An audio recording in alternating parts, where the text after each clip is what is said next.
All that is to say, the U.S. government has a long, impressive history of dropping bioweapons on our own people. The U.S. government has a long, impressive history of using bioweapons on our own people.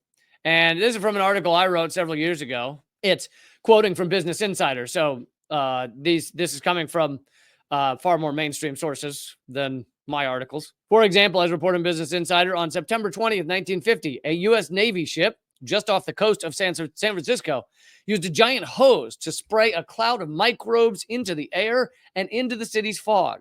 The military was testing how a biological weapon attack would affect the 800,000 residents of San Francisco. They perpetrated a biological weapons attack on American citizens to find out what would happen in the event of a biological weapons attack on American citizens. The U.S. government and U.S. military did that. The gas attack sickened many and was known to kill at least one person.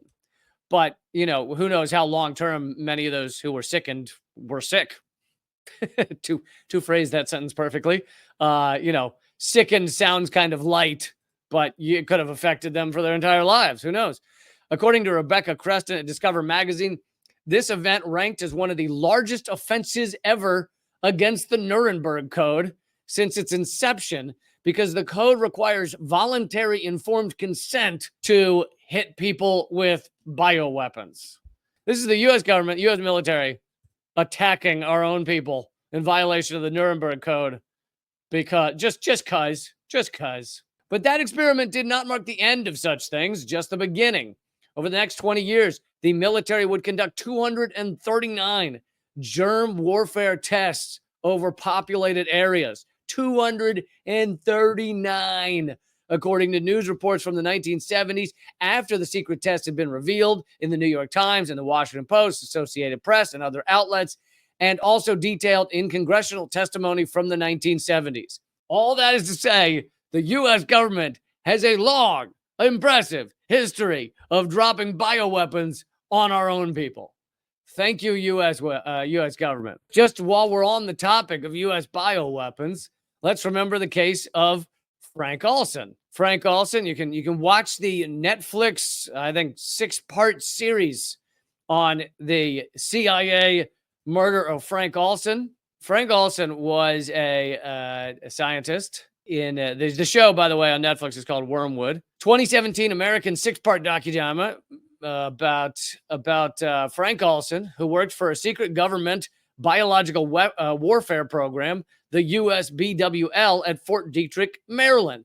He was ultimately, Frank Olson ultimately decides, after being dosed with LSD by the CIA, he ultimately decides he can't be connected to this or can't work anymore for this bioweapons program, because he knew that these bioweapons would be dropped on innocent civilians. And so he ultimately has a crisis of conscience. Could you imagine anyone in the U.S. government involved in this shit having a crisis of conscience? He's thrown out a window in New York City hotel. And, you know, there's plenty of other evidence that it was the CIA. I mean, he was meeting with the CIA when he was there. There's a phone call that the operators, because back then you had operators, you had actual human beings that would connect your call, and the operator, a call from that hotel at that time that he's thrown out the window to, like, you know, CIA or Langley or something. The phone call just says it's done.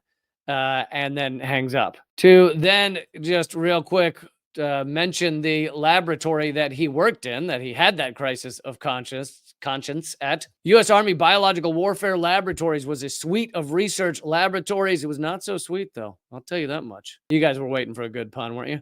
Research of laboratories and pilot plant centers operating at Fort Detrick, Maryland, United States, beginning in 1943 under the control of the U.S. Army Chemical Corps Research and Development Command. The USBWL undertook research and development in biocontainment, decontamination, gaseous sterilization, and agent production and purification of offensive biological warfare program, and they are offensive. The laboratories and their projects were discontinued in 1969. Yeah, so the U.S. government, and again, these are mainstream outlets, You can find this information. This is Wikipedia, which Wikipedia is basically, it's the news of the world that's been the news and history of the world that's been admitted to by neoliberal America.